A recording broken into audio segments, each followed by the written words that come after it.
सकता है। लेकिन वो सफेद रंग की दमदमाती हुई गेंद बनती कैसे है, यही देखने के लिए आज हमारे एक फैक्ट्री के अंदर। तो चलिए शुरू करते हैं। इसके लिए सबसे पहले बाजार से लेदर लाया जाता है, उसको एक विशेष तरह के केमिकल में भिगोकर सुखा दिया जाता है। सुखाने के बाद इसको भाई साहब उतार लेते हैं और एक एक करके बंडल बना लेते हैं। वहाँ से एक भाई साहब के पास ले जाकर इसको रख देते हैं, जहाँ एक भाई साहब इसके साथ खेल करते हैं, कभी अपने हाथों से तो कभी लोहे के औजारों से। अब ये कर इसलिए रहे हैं क्योंकि इसको भिगोने के बाद इसमें अकड़न आ जाती है, तो उस अकड़न को कम करने और लेदर को मुलायम करने के लिए इस काम को किया जाता है। फिर उसके बाद मुलायम लेदर को उठाकर ये भाई साहब ले जाते हैं अगली जगह, फिर वहाँ पर बना के रोल बांध के धागा उठा के हमारे ये भाई साहब इससे करते हैं थोड़ा सा प्यार। रोल पर बंधे धागे को खोलकर दोनों हाथों में रोल लेकर भाई बढ़ चुका है आगे की तरफ, फिर जीने से होता हुआ पहुंच जाता है छत पर। वहाँ पर फिर इसके साथ खेला जाता है एक खेल, वो इसलिए ताकि मुड़े हुए लेदर को सीधा किया जा सके। फिर इसको उठाकर एक जगह इकट्ठा कर लेता है। अब इस लेदर को उठाकर फेंक दिया जाता है इन मास्टर जी के सामने, जो कि तैयार है नपेना और कलम लेके। यहाँ पर शुरू होगा कलम का जादू। यहाँ पर ये भाई साहब निशान लगाते जाते हैं। निशान लगाने के बाद काम शुरू होता है कटिंग का। यहाँ पर ये 4 पीस बॉल के 4-5 हिस्सों को कटिंग करके अलग कर लिया जाता है। फिर उसके बाद औजार को एक लकड़ी में फंसाकर बहुत शार्प तरीके से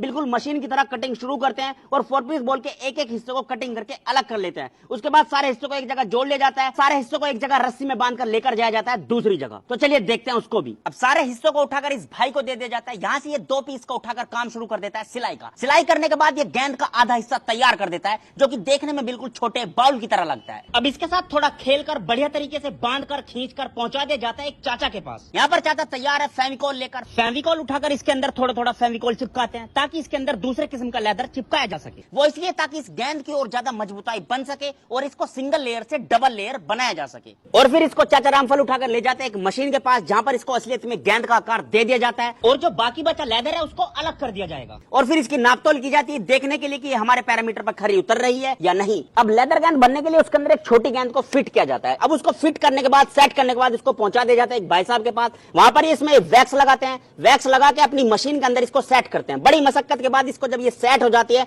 तो ये काम शुरू करते हैं सिलाई का, जिसको हम सीम बोलते हैं, जिसका बॉलर से इस्तेमाल करते हैं स्पिन के लिए, स्विंग के लिए। सिंगल सिलाई होने के बाद धागे को काटकर भाई बॉल को मशीन से बाहर निकाल लेता है और भाई को तजुर्बा इतना है कि अपने अंगूठे से इस बॉल का बैलेंस भी चेक कर लेता है। अब एक सिलाई होने के बाद इसको पानी में भिगोकर कपड़े से साफ किया जाता है। उसके बाद दोबारा से इसको एक केमिकल में डुबोया जाता है। बेसिकली ये करते इसलिए ताकि इसमें ज्यादा से ज्यादा शाइनिंग आ सके और इसका रंग ज्यादा सफेद दिखने लगे। उसके बाद इसको एक एक करके खूंटियों पर टांग दिया जाता है। ये इनको बहुत देर तक ऐसी टांग कर रखते हैं ताकि ये जब तक सूख न जाए। सूखने के बाद एक एक गेंद को खूंटियों से उतार लिया जाता है और अभी आप देख सकते हैं ज्यादा चमकीली नजर आ रही है। इसके बाद काम शुरू होता है अगले स्टेप का, दूसरी सिलाई का, जो कि बहुत बारीक काम है। अपने हाथों से ये बड़ी बारीकी के साथ इस काम को करते हैं। अब ये सिलाई होने के बाद गेंद लगभग तैयार है खेलने के लिए। तो ये था दोस्तों पूरा प्रोसेस की किस तरीके से गेंद बनाई जाती है, जो कि बहुत मेहनत, मशक्कत और बहुत सारे प्रोसेस से होकर जिसको गुजरना पड़ता है। अब ये वीडियो आपको कैसा लगा मैं कमेंट्स करके जरूर बताइएगा। वीडियो को ज्यादा शेयर कीजिए, लाइक कीजिए और कमेंट्स करके जरूर बताइएगा। इस